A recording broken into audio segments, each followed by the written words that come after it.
Genshin version 4 is finally coming to a close, and for me, it has been absolutely phenomenal. A year ago, I was looking back on version 3 and trying to figure out why I felt relieved that Sumeru was over, despite it including some of my favorite gaming moments of all time, and hoping the fresh start in Fontaine would bring back the joy. While Fontaine has not been without its flaws, it has been far better than I ever expected. Let's take a journey back through each patch, revisit the highs and lows of each, and then take a look at my overall thoughts. As always, remember, this is very subjective, and I'd love to hear your experiences too.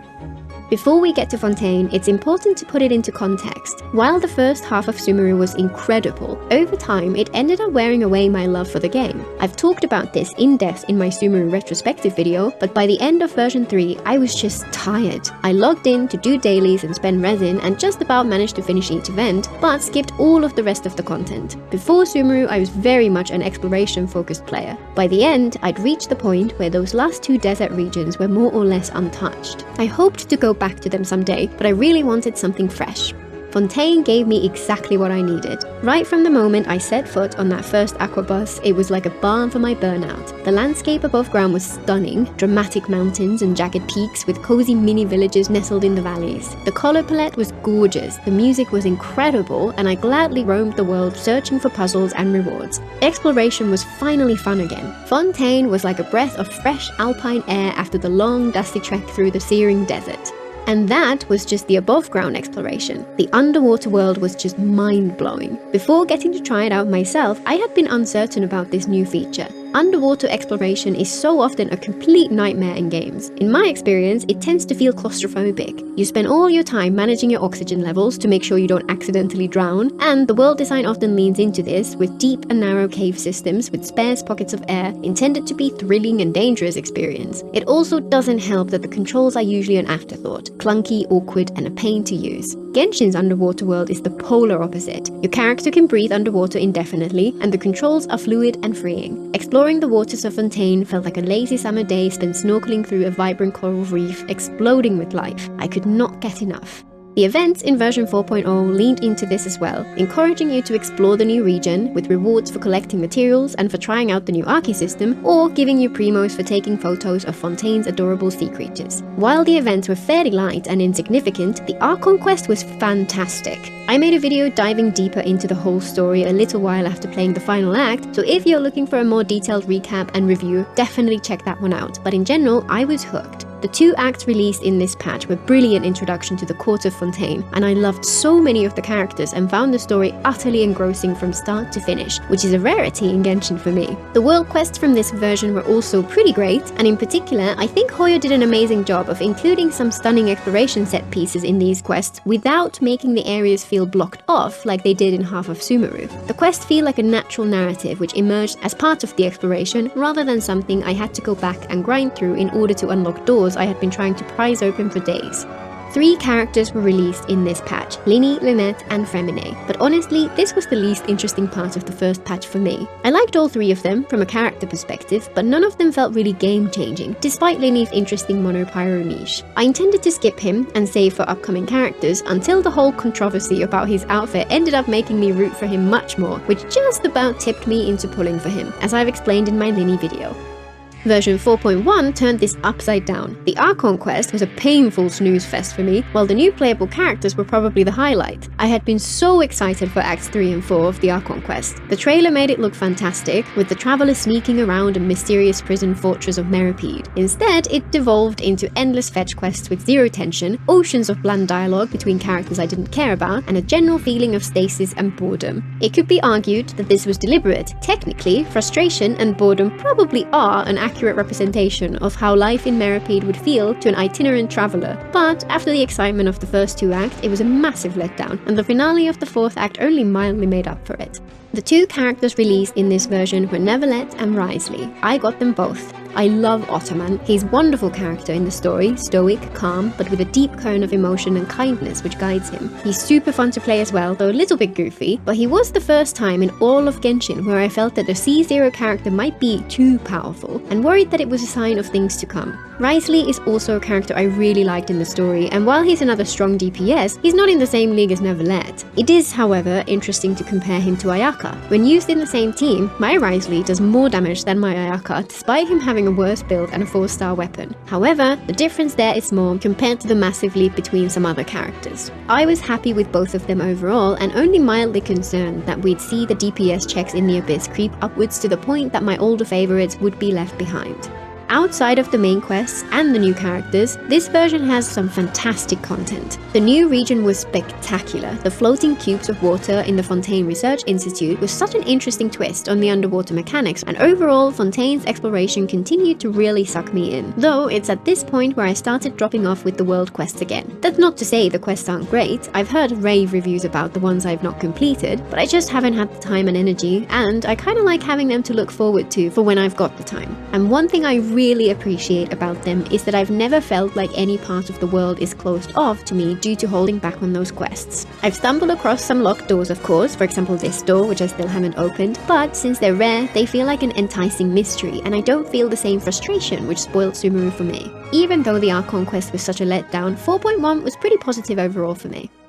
4.2 really kicked it up a notch. I saved the finale of Fontaine's Archon quest until the end of the patch, but it was an absolutely unforgettable experience. I've talked about this in depth in the other video, so I won't dwell on it here, but it was a fitting end to a fantastic region. This version also brought 2 new characters, Furina and Charlotte. Furina is up there with Nahida as a favorite of mine after the end of her story, so on that count, I'm glad I pulled for her despite not having finished the story yet. And gameplay-wise, she's utterly brilliant. She's one of the strongest supports in the game, fills multiple roles at once, and enables any character to use the cracked Marechaussee 4-piece artifact set. My only complaint is that I always wish I had one of her for each team in the Abyss. Technically speaking, she power creeps the previous support characters, but since she herself is a support, she feels more like the proverbial rising tide which lifts all boats. And Charlotte, despite being a 4-star, is surprisingly good. Her attacks are quirky and fun, and her healing is genuinely great, equal to any of my best healers, and a perfect complement to Furina. The event in this patch were the usual mixed bag of decent but forgettable for the most part, but the standout was Delxi's Fantastic Adventures, which had a beautiful story with a heartbreaking conclusion. At this point, I was fully expecting a filler patch, but I absolutely loved version 4.3. The centerpiece was the Roses and Muskets event. I've seen some naysayers who didn't enjoy it, but for me, it was epic. The one thing I really wanted after that Archon quest finale was for Furina to finally be given some respite. Some fun, anything to make up for the never-ending torture she had been put through for hundreds of years. At the same time, I had long been complaining about how we have never seen half of the Inazuma cast interact with one another in a more normal setting. This event brought Ayaka, Ayato, and Yoimiya over to Fontaine to take part in a film festival, all acting in a murder mystery directed by Furina, and I just could not have been happier. The interactions were so much fun, and getting to see some of my most beloved characters relax and enjoy themselves was such a vibe after the drama of the Archon quests. The event story was again fantastic, the cutscene at the end was brilliant, and the gameplay throughout was a ton of fun. Just like the Interdarshan Championship, this was one of the events which really sticks out amongst my fondest memories of playing Genshin, and I just wish it was available somehow for people who missed it. This version also saw the release of 2 new playable characters, Navia and Charus. Navia had been my most anticipated character since the Fontaine character reveal trailer, and she did not disappoint. Despite being a Geo Claymore, she's easily one of my favorite characters to play, and she's been incredibly useful in the Abyss ever since. In contrast, Charus has one of my least favorite character designs in the whole of Genshin. Her gigantic flap of Sonic-esque hair is a choice, and don't get me started on her color scheme. But she won me over in the event, and she's legitimately a great character to have available. I only managed to snag a single copy of her, and Hoyo has kept her locked up somewhere so she's still C0, but despite that, she's the key to making Overload teams viable. The rest of this patch was just some fun throwaway events. Ito visiting Liyue to run Beetle Bootcamp was pretty memorable, plus the Lost Riches event returned to give us another Sealy, but Roses and Muskets stole the show. And then 4.4 came around, and honestly, Hoyo outdid themselves here. Chenyu Vale is easily one of the most stunning areas in the entire game, and it sparked the joy of exploration for me once more. Plus, the music is top tier. Lantern Ride was a highlight, of course. All of its gameplay was a ton of fun, but the story was really what made it special. If you weren't lucky enough to be around to experience it, I highly recommend going back to watch it for yourself. It had so many brilliant moments, from Shenyun and Shenhe being utterly hilarious together, to the climactic scene with Garming and his father, which had all of us in tears. Shenyun's story quest also came out in this patch, and for once I had the motivation to try it out as soon as it was released, and it was both heartbreaking and absolutely lovely. It really solidified the mother bird vibe and transformed her into such a fantastic and deep character. Both Shangyun and Garming were released as playable characters in this patch, and both were a smash hit for me. When it comes to gameplay, Shangyun is technically pretty niche, since she is a plunge attack buffer and healer, but that's so much more useful than you'd think. Plunge teams quickly became one of my most used archetypes, and have remained so to this day, since they're so dynamic and versatile, particularly because Shangyun works so well with Furina. And Garming too was an unexpected hit. He's a 4-star pyro DPS, so I was not expecting much, but his playstyle is super fun and his damage output is legitimately great. When used in his strongest team, with Furina, Shangyun, and Bennett, he rivals all but the top tier 5-star DPS characters. This patch was packed with great content, and I enjoyed it immensely. Version 4.5 in contrast was much more relaxed. Many felt it was fairly empty filler patch, but honestly, I welcomed the break at this point. Cheery was released in this patch to a fairly vocal disappointment. People had hoped she would bring something new to Geo, but she turned out to be just a mild upgrade to Albedo. Personally, I adored her though. Her design is just stunning, and I like her playstyle, so I was happy to have her. We do not talk about her weapon banner though. This was also the patch where I finally pulled for Ito, thanks to Genshin making the decision for me. The surprise highlight of this patch, however, was the Alchemical Ascension Management event, which I kinda wish was permanent side content. This event saw us manage a potion shop with a super satisfying puzzle mechanic for making potions, plus some addictive shop management gameplay. The other parts of this patch which stood out were the event where Hoyo finally let us pet the cat, and also the Chronicled Wish banner, which let me finally get my only Lost Prayer and my only copy of Mika. It's odd that they've still not brought that banner concept back.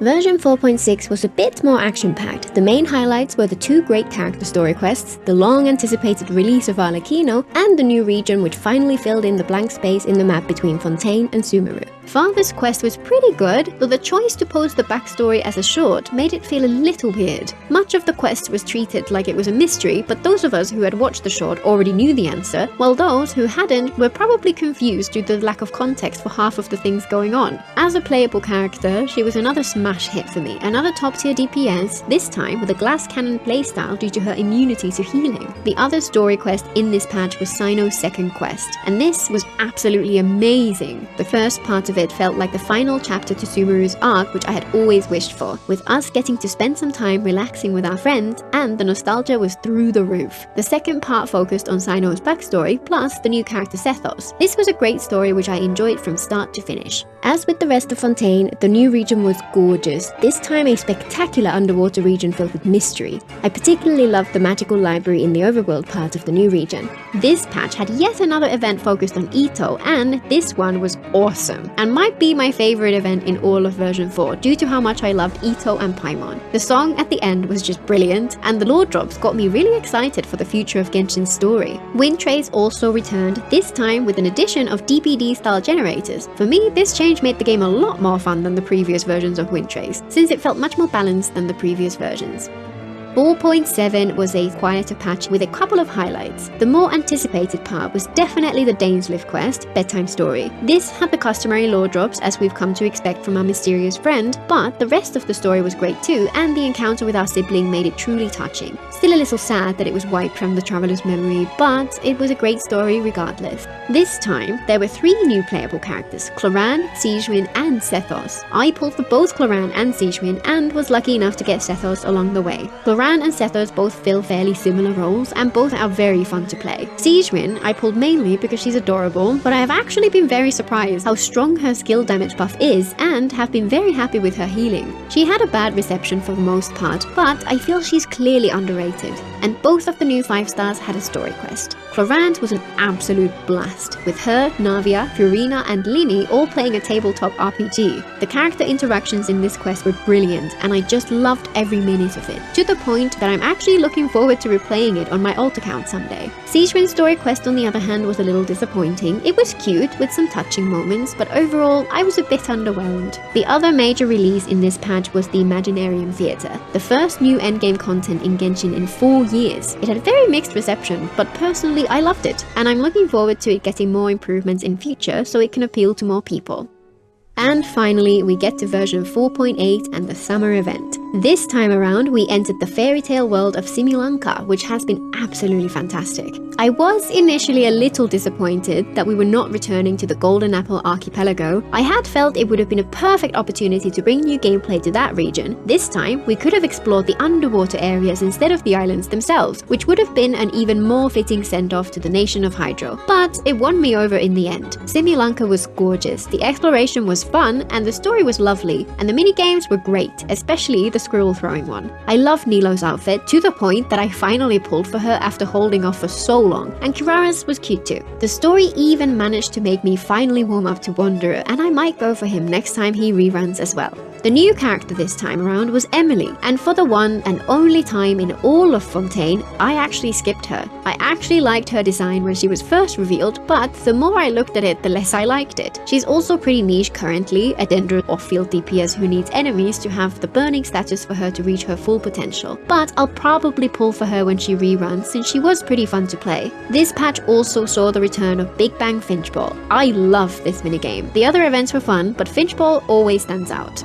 Overall, Fontaine has been just brilliant. It started off strong, and while there were some rough moments, Meropide in particular, the Archon quest has been the highlight of Genshin's story so far, and the patches since have kept up the quality surprisingly well. Even the filler patches have been so much more engaging than in previous versions. While I haven't completed many of the new world quests, the real proof of just how good Fontaine has been for healing my Genshin burnt out is my Sumeru desert map. I had explored maybe 10% by the time Sumeru was done, but in recent months I finally got the motivation to go back, and Fontaine is to thank for that. The characters especially have been just so good, and it's honestly been a bit ridiculous just how much they've had me in a stranglehold. I pulled for every single one aside from Emily, and even there it's been tough to avoid temptation. Not only have they been fantastic story-wise, but their kids have been interesting too. Navia, Furina, Shenyun, Arlecchino, Cloran, Chevreuse, all of them bring something unique which makes them stand out. While the latter half of Sumeru saw me feeling burnt out and unmotivated, Fontaine has gone from strength to strength, and I've loved every minute of it. And some of my favorite moments have been in the quieter portions. Despite Sumeru's flaws, I thought they'd have a tough time to improve on it overall, but they've absolutely blown me away. My other complaints at the end of Sumeru have also been given some love. I was disappointed at the lack of new endgame content and wish there would be more quality of life improvements. I've touched on the IT, which was at the very least a first step towards solving that first point, but the quality of life upgrades throughout Fontaine deserve a closer look. Some of the bigger ones for me were encounter points, both the original basic version and the new accumulated ones, the resin cap raise, quest focus mode, heck, even the boss respawn time reduction made a noticeable difference. So many of the little annoyances have been polished a bit to make things easier for dedicated players, but at the same time, Hoyo have been hard at work building things to make the game more accessible to newer players. Chief amongst them the artifact auto-select system, which has absolutely made a huge difference to the strength of people's characters. A lot of the discourse about Genshin Online throughout Fontaine seems to have been a little on the negative side, and looking back, I think it's undeserved. Version 4 has been all around amazing, and I'm so excited to see what comes next. If they keep up the same standards, then Natlan is going to be mind-blowing. And from what I've seen so far, it's looking promising. I struggle to see how the Archon quest could possibly live up to the previous two regions, but I said that last time too, and look what they did here. Here's to hoping it's even half as good. Until next time!